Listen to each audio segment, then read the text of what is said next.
Welcome back to the channel. Today we're going to be working on this 2013 Subaru Impreza. Change out the headers for the Bank 1 Catalytic Converter because it is clogged.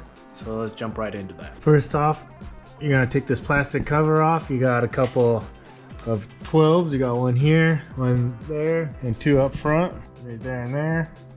And then you got a couple of plastic clips right here on both sides that you need to take off to basically pull that down. And there should be the one right there. So let's pull all this plastic off so we can get to access to the headers. My next step is I undid these two plugs to the Catalytic converter. And then you got a 14 right there to have the exhaust hang down.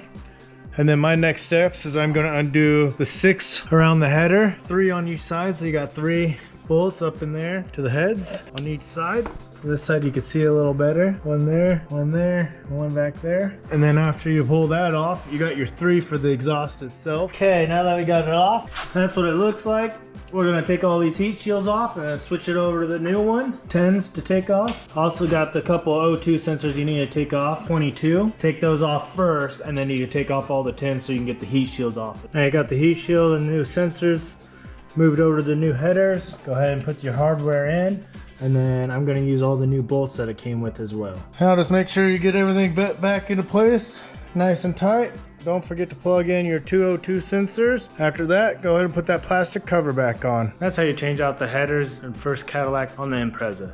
Thanks again for watching. We'll catch you in the next videos.